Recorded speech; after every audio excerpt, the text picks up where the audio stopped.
আসসালামু আলাইকুম, study time এসটিতে তোমাদের সবাইকে স্বাগতম। এই ভিডিওতে আলোচনা করব টাইপস অফ ভার্ব নিয়ে। এটা হচ্ছে পার্ট 1। যাদের ভার্ব নিয়ে কনফিউশন রয়েছে তারা এই ভিডিওটি দেখার পর আশা করি কোনো কনফিউশন থাকবে না। যারা এখনও আমার চ্যানেলটি সাবস্ক্রাইব করোনি অবশ্যই সাবস্ক্রাইব করে দাও। এর আগে পার্টস অফ স্পিচের লেকচারগুলো তোমরা যারা দেখেছো তারা অবশ্যই জানো যে ভার্ব কী। যদি তোমাদের মনে না থাকে তাহলে আগের ভিডিওগুলো দেখে একবার চোখ বুলিয়ে নিতে পারো। আমরা এখানে ভার্বের শ্রেণীবিভাগ করার আগে আলাদা আলাদাভাবে বিভিন্ন প্রকার ভার্ব সম্পর্কে বিস্তারিত জানবো। তারপর শেষের পার্টগুলোতে আমরা মোডের উপর ভার্বের ক্লাসিফিকেশন দেখব।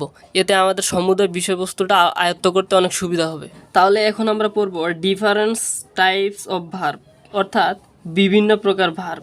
ডিফারেন্ট টাইপস অফ ভার্বের মধ্যে খুব ইম্পর্ট্যান্ট দুইটা ভার্ব হচ্ছে, একটা হচ্ছে ফাইনিট ভার্ব সমাপিকা ক্রিয়া এবং আরেকটা হচ্ছে নন ফাইনিট ভার্ব। এখন আমরা কতগুলো উদাহরণ লক্ষ্য করব।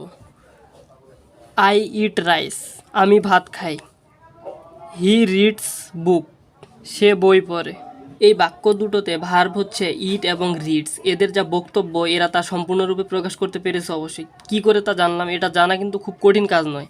যেমন আমরা যদি এই দুইটি বাক্যের অবজেক্টকে বাদ দিয়ে দিই, অর্থাৎ বাক্যটি যদি ভার্ব পর্যন্ত সমাপ্ত করি, যেমন যদি বলি আই ইট এবং হি রিডস, এখন বাক্য দুটোর অর্থ দাঁড়ালো আমি খাই সে পড়ে। যদিও আমরা বাক্য দুটোর ডানের অংশটুকুকে কেটে দিয়েছি, অর্থাৎ ভার্ব পর্যন্ত বাক্য দুটোকে সমাপ্ত করেছি, তবুও কিন্তু এই ভার্ব দুটি তাদের কর্তব্য পালন করতে পেরেছে, অর্থাৎ মনের ভাব প্রকাশ করতে পেরেছে। যদিও আমি খাই কী খাই বা সে পড়ে সে কী পড়ে এটা জানতে পারেনি, তবুও কিন্তু কি বাক্যগুলো সম্পূর্ণরূপে প্রকাশ পেয়েছে। আমরা জানি যে সাধারণত যে ভার্বগুলো তাদের মনের ভাব সম্পূর্ণরূপে প্রকাশ করতে পারে তাদেরকেই কি ফাইনিট ভার্ব বলে। তাহলে এখানে ইট রিডস এই বাক্য কি ইট রিডস, অবশ্যই এগুলো সবগুলোই কি ফাইনিট ভার্ব, কারণ এগুলো এদের কর্তব্য কি সম্পূর্ণরূপে প্রকাশ করতে পেরেছে।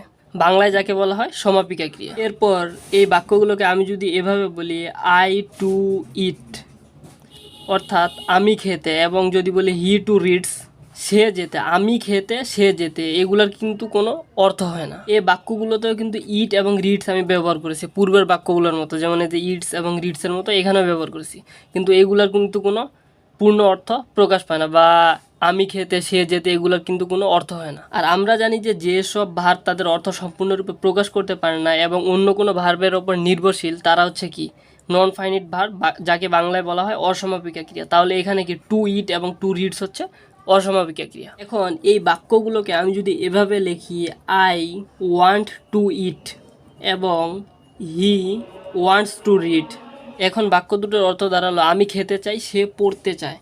তাহলে তোমরা কি লক্ষ্য করেছো যে আমি একটি বাক্যে দুইটি ভার্ব ব্যবহার করেছি, ওয়ান্টস টু রিড। টু ইট এবং টু রিডই যদি ভার্ব হয় বাক্যের, তাহলে আমি কেন আরও দুটি আলাদা ভার্ব ব্যবহার করেছি? কারণ এই দুটি ভার্ব হচ্ছে কি নন ফাইনিট ভার্ব, কারণ এরা অর্থকে সম্পূর্ণরূপে প্রকাশ করতে পারে না।